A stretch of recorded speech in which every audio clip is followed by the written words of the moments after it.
pessoal, vamos dar sequência ao estudo do Estatuto do Magistério de Montes Claros? Pois bem, já passamos aí por vários artigos, por vários quesitos, várias previsões dessa legislação municipal destinada a esse quadro específico, a esse grupo específico de servidores, que é o grupo da educação, ou chamado pela lei de magistério, que era um termo mais utilizado à época em que a lei foi publicada, em que nasceu essa legislação lá em 2003. Não muda nada na prática, o termo entrou um pouco em desuso, mas é a mesma coisa. É a legislação do quadro da educação. Então a gente já conversou sobre algumas coisas e chegamos num tópico, num ponto importantíssimo aqui da lei.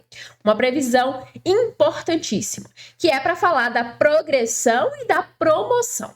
Nós já vimos que essas duas, a promoção e a progressão, e aí eu vou voltar aí no artigo 90, que nós vimos na aula passada, diz pra gente que o desenvolvimento do servidor na carreira dá-se-á por progressão e promoção. Tá, Isabela, mas que desenvolvimento é esse? O que é isso? Olha só, o que quer dizer a legislação quando fala de desenvolvimento do servidor?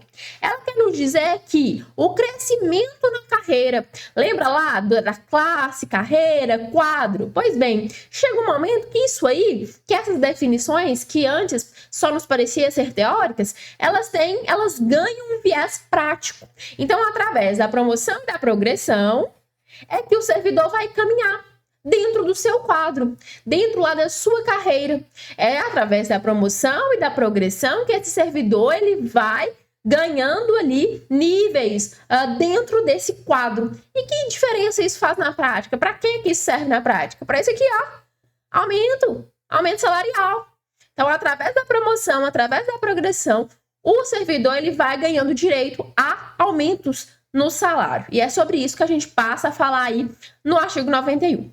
Quando a gente fala de progressão, a legislação fala pra gente que é a passagem do servidor titular do cargo em caráter efetivo para um padrão de vencimento subsequente da sua carreira. Então, através da progressão, o servidor ele sai de um padrão de vencimento para ir para o outro, para ir para o seguinte. Então, ele sai do 1 para ir para o 2, do 2 para ir para o 3, vai passando de 1 em 1 através da progressão. E cada progressão ela corresponde a 3%, calculado sobre o menor vencimento básico do quadro. Então, vamos lá. Qual é o menor vencimento do quadro da educação? É um salário mínimo. Beleza. Então, quer dizer que a cada progressão, um servidor vai ter 3% do salário, do menor vencimento do quadro, aumentado aí ao seu salário, ao seu vencimento, à sua remuneração.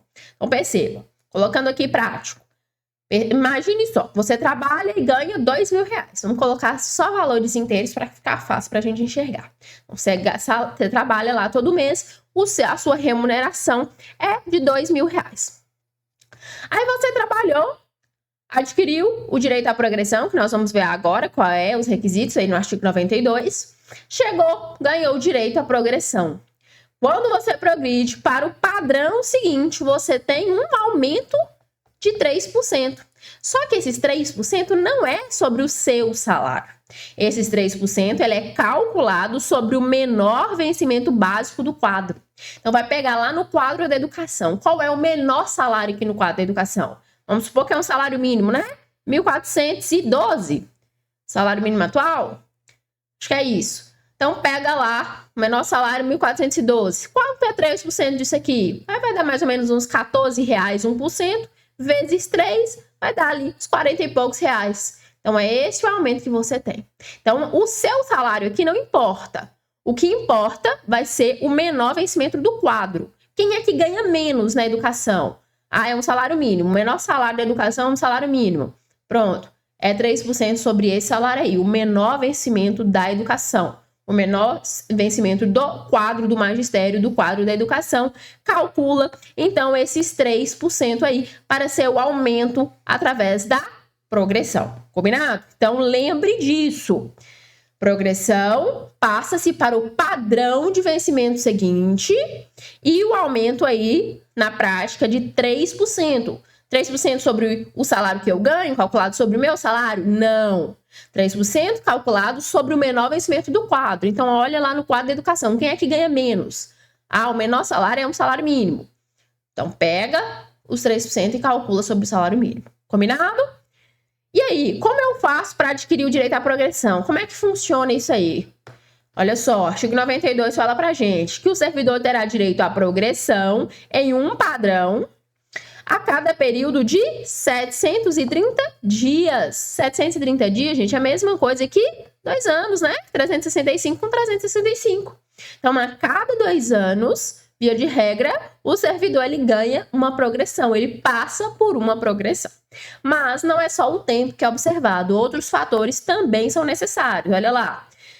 Além dos 730 dias de efetivo exercício na função do cargo, tem também que satisfazer as seguintes condições.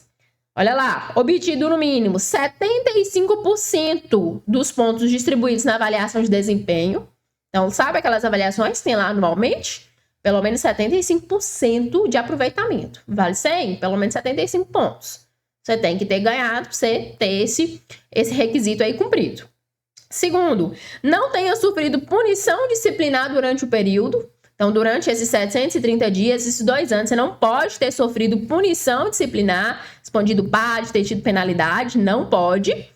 Terceiro, não tenha faltado o serviço sem justificativa por mais de 5 dias. E aí, vou repetir algo que já falei várias vezes aqui nas aulas. Falta sem justificativa é aquela que o servidor simplesmente não aparece para trabalhar. Ah, mas eu estou de atestado. Ótimo, tá atestado é justificado. A falta sem justificativa, injustificada, é o servidor que acorda, fala, não vou trabalhar hoje não, vira pro lado e dorme de novo.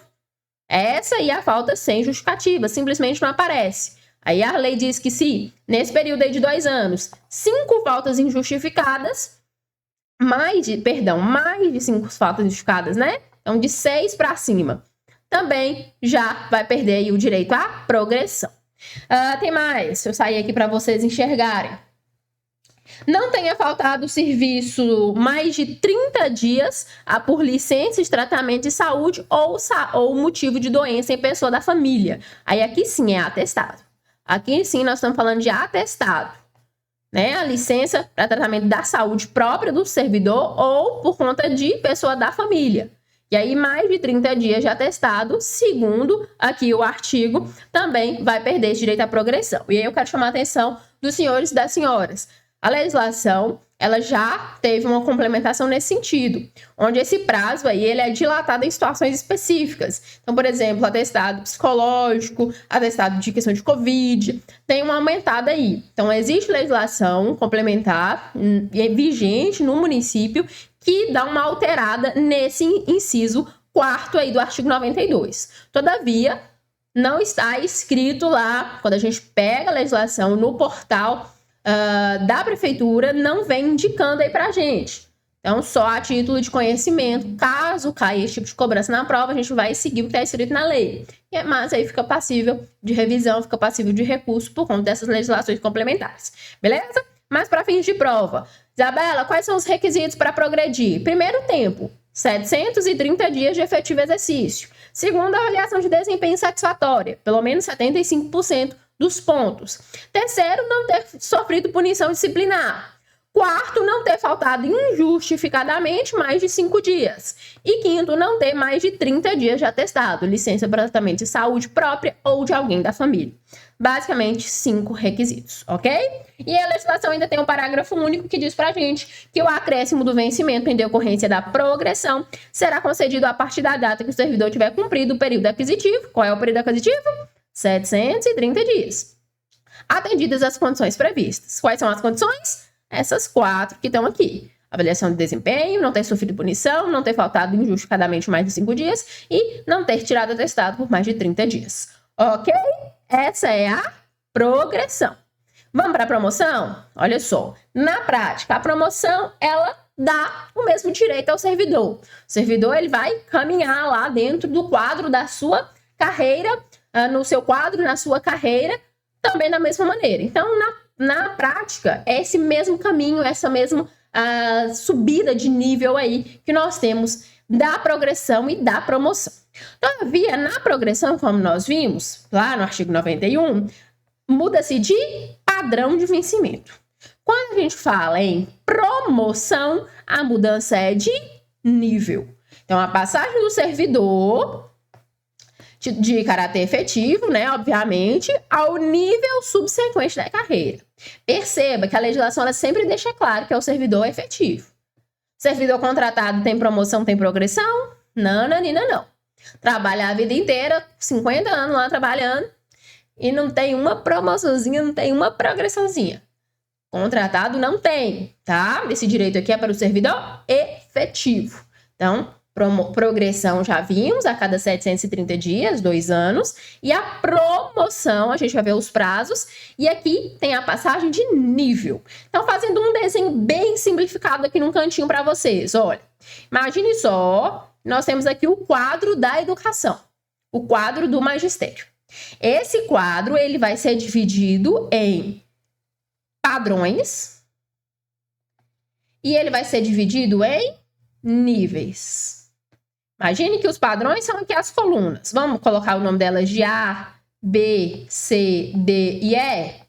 Esses aqui são os padrões. E aqui nós temos os níveis. O nível 1, o nível 2, o nível 3. Vou colocar o nível 4 aqui embaixo também.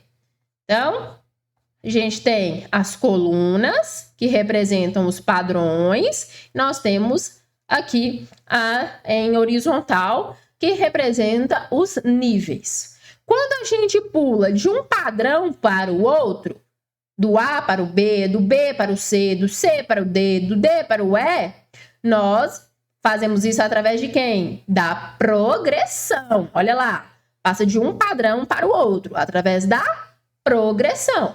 Então, aqui, passou de um padrão para o outro, nós chamamos de progressão. Quando a gente passa de um nível para o outro, do nível 1 para o nível 2, do nível 2 para o nível 3, nós fazemos isso através da promoção. Combinado? Então, faça esse desenho aí num cantinho do caderno, só para você enxergar isso aqui na prática. Passou de um padrão para o outro, progressão. Passou de um nível para o outro, promoção. Combinado? E aí, como que vai acontecer isso? Olha lá, deixa eu apagar aqui para a gente conseguir enxergar melhor. Para efeito de composição da respectiva carreira, os cargos de cada classe serão distribuídos por seus 4 níveis. Então, dentro do quadro que a gente desenhou aí, tinha 4 níveis de vencimento, segundo o que está estabelecido em regulamento. Então, tem os regulamentos próprios para falar como que vai ser cada nível desse. Não interessa para nós aqui agora, para fins de prova. Cada promoção corresponde a 10%. Melhorou, né? De 3 para 10 já é melhor. E esses 10% não é mais sobre o melhor salário, mas sim sobre o vencimento inicial da classe. Então, o ganho salarial ele é melhor que na promoção. Perceba, enquanto na progressão é 3% sobre o menor salário do quadro, aqui na promoção é 10%, bem maior a porcentagem, e sobre o vencimento inicial da classe.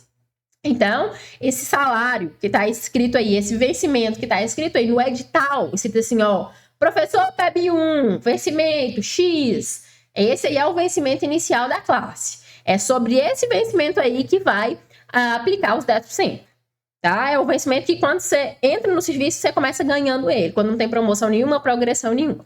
Então, os 10% é sobre o vencimento inicial da classe que você pertence. Combinado? E quanto tempo, Isabela? Lá na progressão, eu sei que são 730 dias. E na promoção? Olha só, promoção tem tempos diferenciados. A legislação fala que quando você está no nível 1 e vai passar para o nível 2, 10 anos. Então, vou desenhar de novo aqui o quadro. Vamos lá, desenhar de novo aqui no cantinho, só para a gente enxergar. Então, nós temos lá os padrões, 3, 4, 5 padrões de vencimento, que a gente vai passar por eles através da progressão, né? Padrão de vencimento através de progressão. E nós temos os 4 níveis. 1, 2, 3 e 4. 4 níveis. Esses níveis, nós vamos passar neles quanto? Se você está aqui no nível 1 e vai para o nível 2, 10 anos. Se você está no nível 2 e vai para o nível 3, aí, ó, 8 anos.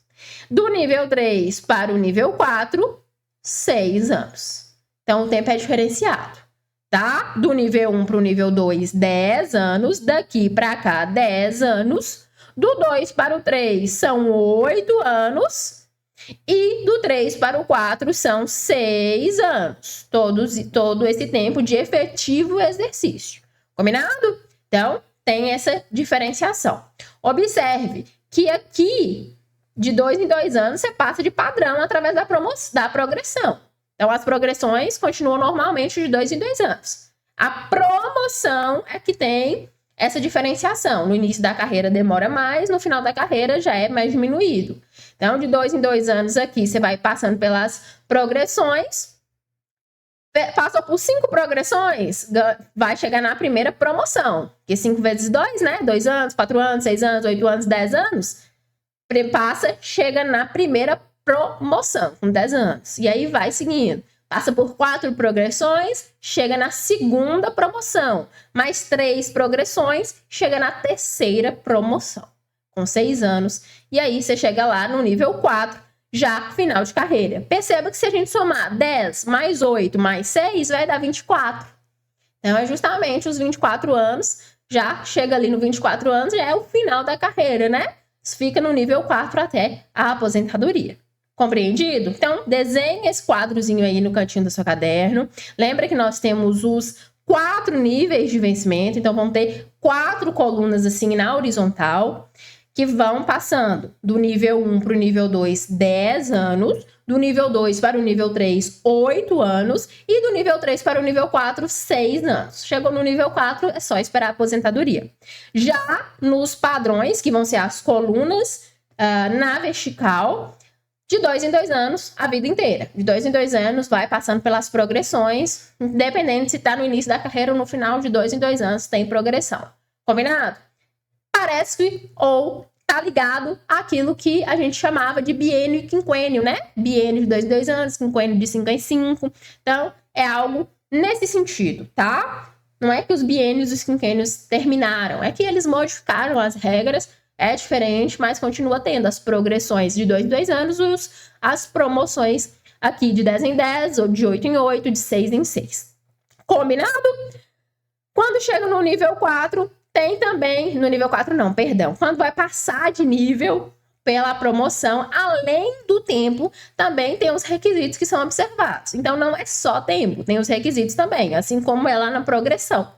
Aqui tem que alcançar no mínimo 80% dos pontos distribuídos nas 3 últimas avaliações de desempenho. Imagine só, lá na primeira promoção, 10 anos de serviço. Nos 3 últimos anos, as 3 últimas avaliações, você tem que ter pelo menos 80% de aproveitamento. Nota pelo menos 80 para cima. Combinado? Também não pode ter sofrido punição disciplinar durante todo esse tempo. No que se refere às faltas sem justificativa, se tiver mais de 15 faltas nesse período, também perde o direito à promoção. E no que se refere aos atestados para tratamento de saúde próprio ou em pessoa da família, o limite passa a ser de 60 dias para não ter a perda do direito. Mais uma vez, digo para vocês que essa questão dos atestados, das licenças para tratamento de saúde, tem exceções em legislações complementares. Combinado? Então, aqui na promoção, recapitulando, promoção, a passagem de nível. A carreira ela é composta por 4 níveis. Quando você sai do nível 1 para o nível 2, 10 anos de serviço. Do nível 2 para o nível 3, 8 anos de serviço. Do nível 3 para o nível 4, 6 anos de serviço. Além do tempo, tem os requisitos aí do artigo 97. Avaliação de desempenho, 3 últimas, mais de 80 pontos. Não ter sofrido punição disciplinar, não ter falta injustificada por mais de 15 dias e não ter licença para tratamento de saúde próprio ou em pessoa da família por mais de 60 dias. Certo? Fez tudo isso, cumpriu com tudo, vai ganhar a promoção. Qual é o reflexo da promoção? 10% a mais aí no seu vencimento. Esses 10% ele é calculado sobre o vencimento inicial da classe. Então, qual é o vencimento do cargo de professor PEB 2 de letras? O vencimento é R$3.000, R$4.000. Vamos colocar 4 mil. Quanto que é 10% de 4 mil? R$400. Então, você tem lá R$400 a mais. Entendeu? 10% sobre o vencimento inicial. Belezinha? Esses são as previsões da legislação sobre a promoção e a progressão. São duas coisas que na prática são muito parecidas, mas a legislação traz suas diferenciações. Então fica atento, fica esperto aí para não perder questão nisso. Combinado?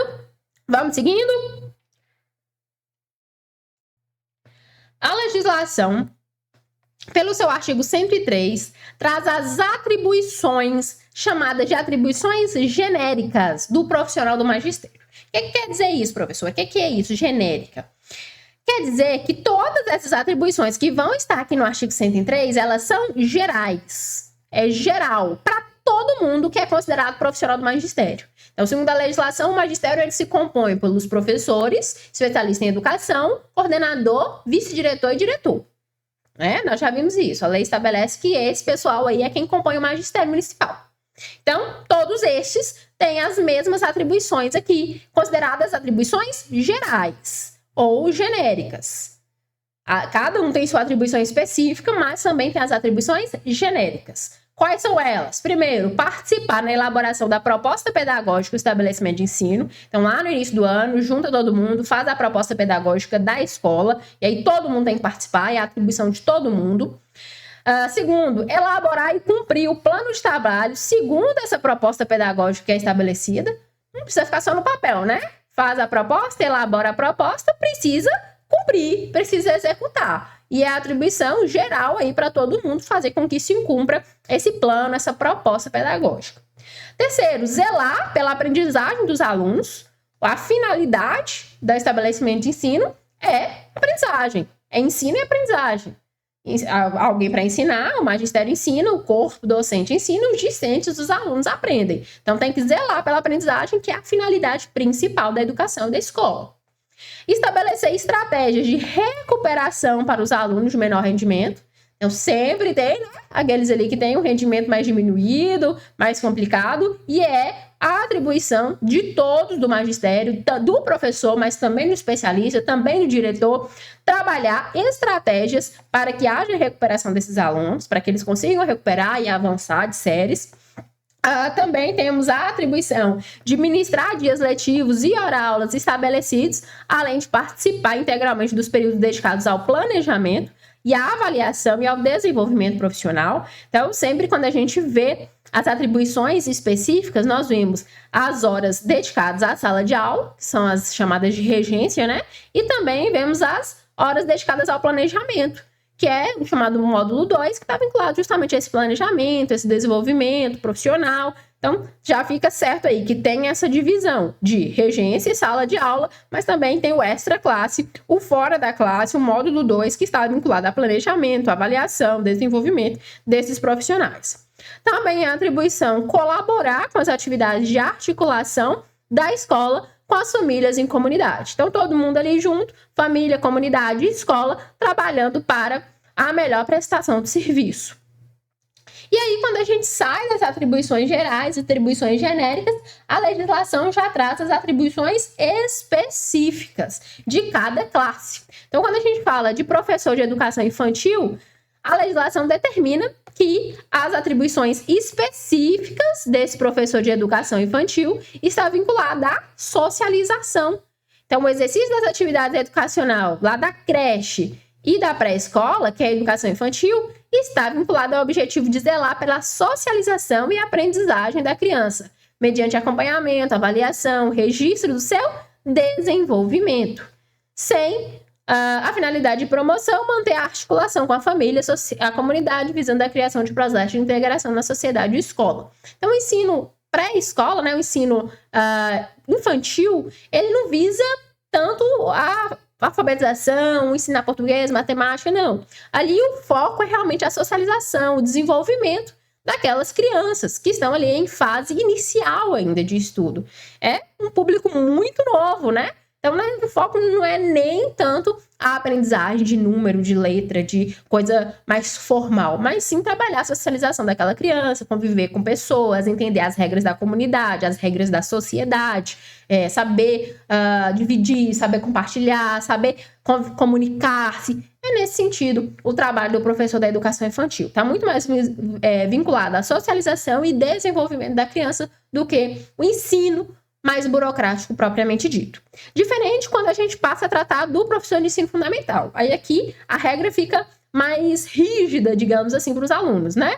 No ensino fundamental, já nas classes iniciais, primeira a quarta série, a gente já recebe pela legislação uma divisão de módulos. Então, nós temos o módulo 1 que se preocupa com a regência efetiva, e temos o módulo 2 que se preocupa com as atividades extra-classe. Que atividades são essas, Isabela? Olha lá, a legislação lista pra gente: elaboração de programas, planos de trabalho, controle, avaliação de rendimento escolar, recuperação dos alunos, reunião, autoaperfeiçoamento e assim por diante. Tudo que é feito fora da sala de aula para que dentro da sala de aula tenha-se o melhor resultado.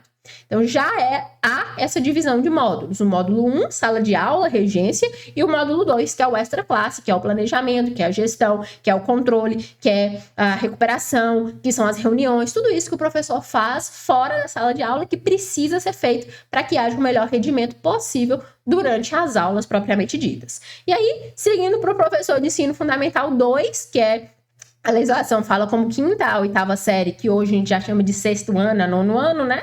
É a mesma coisa. Vem o módulo 1, que é a regência, e vem o módulo 2, que é esse extra-classe. Mesma divisão.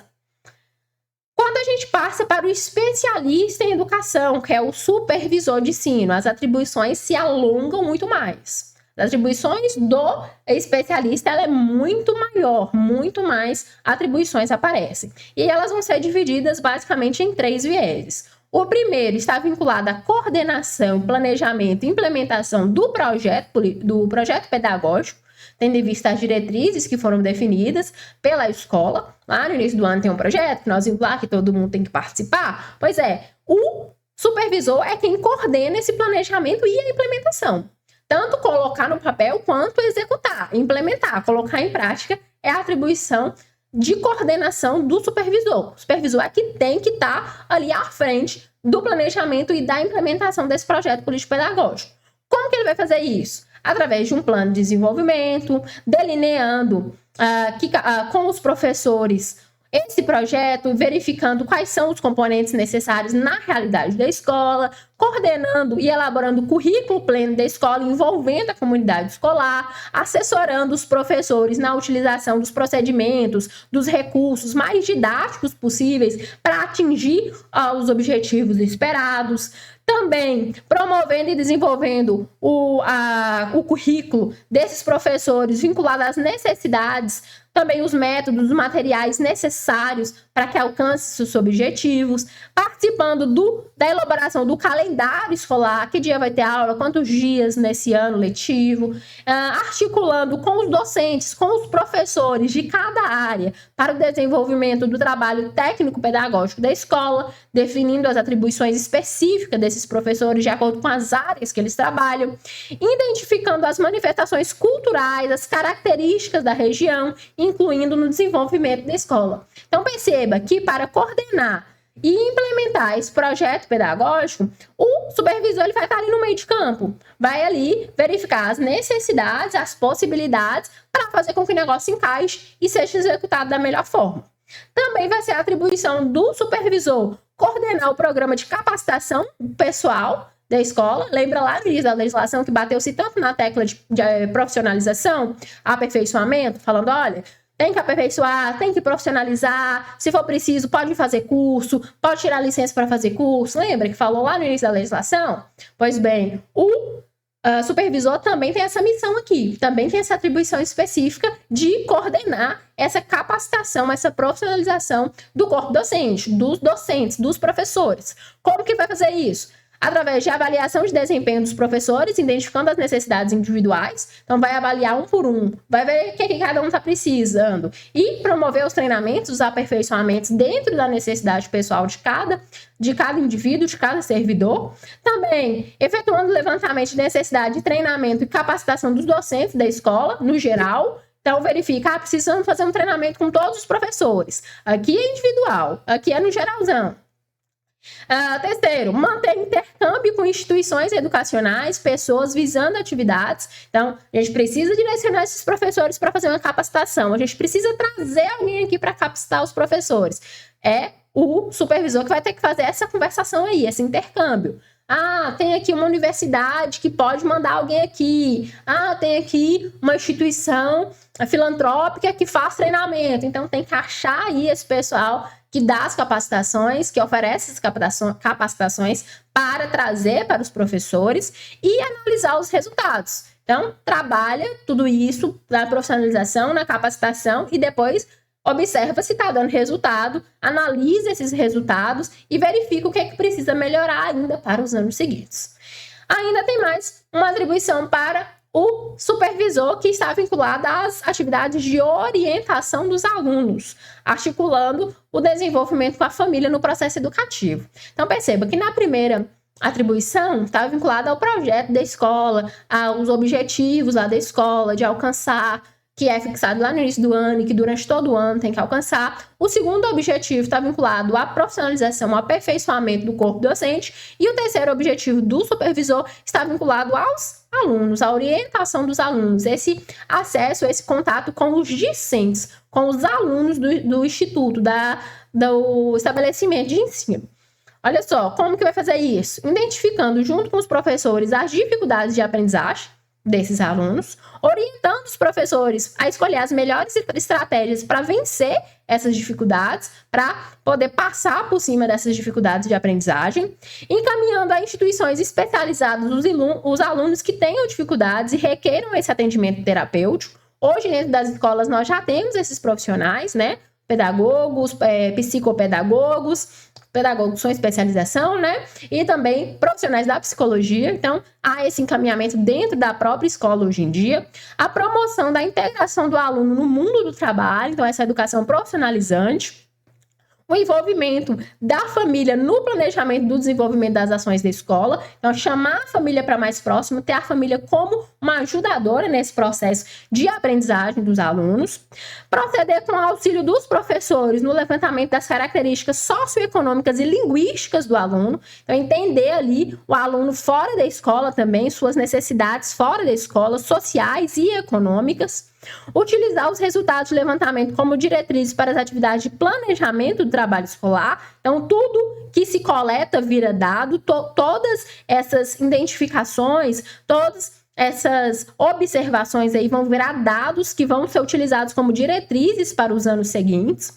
Analisar com a família os resultados de aproveitamento dos alunos, orientando, se necessário, para a obtenção de melhores resultados. Então, o aproveitamento em notas, o aproveitamento em aprendizagem prática, tudo vai ser analisado, passado pela família, e essa família, mais uma vez, como ajudadora, para que os resultados cada vez sejam melhores. E oferecer apoio às instituições escolares discentes, estimulando a vivência da prática democrática dentro da escola. Tratar todos os alunos de forma igual, de maneira democrática, para que sejam alcançados os melhores resultados aí com os discentes.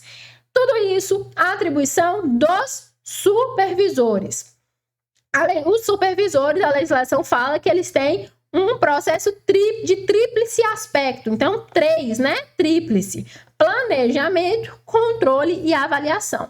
Esses 3 tópicos, 1, 2 e 3, são o resumo aí das atribuições específicas desse supervisor. Além disso, nós temos o professor coordenador, que também tem as suas atribuições específicas, coordenar, orientar os professores na elaboração do programa da mesma disciplina. Então, se nós temos lá 4, 5 professores da mesma matéria, da mesma disciplina, o coordenador tem que estar ali a par para que todos esses professores trabalhem da mesma forma, elaborem um programa uniforme para que todas as classes tenham o mesmo acesso ao mesmo conteúdo, trabalhem ali de maneira igual. Promover o aperfeiçoamento das atividades de coordenação. Então, o próprio coordenador tem que estar buscando seu aperfeiçoamento. Acompanhar, transmitir as instruções e orientar os professores nas execuções das tarefas. Então, o coordenador está ali como um apoio aos professores na execução, na prática das aulas. O coordenador também tem a atribuição de ministrar aulas quando for necessário, exercer as atribuições do professor quando for necessário, quando faltar um professor, quando não tiver um professor ali. O O coordenador pode ir para a sala de aula, também é uma atribuição dele. E tarefas afins. Quando vem essas tarefas afins, é a mesma coisa de ter um etc., de ter uma reticências. Então, isso aqui são só exemplos, mas várias outras coisas também podem ser atribuições do coordenador. Para fim de prova, a gente não precisa preocupar com isso, a gente preocupa simplesmente com o que está citado aí no artigo de lei, beleza? Vamos voltar na próxima aula para ver as atribuições do vice-diretor e do diretor e dar sequência aqui no nosso estudo da legislação. Eu aguardo vocês.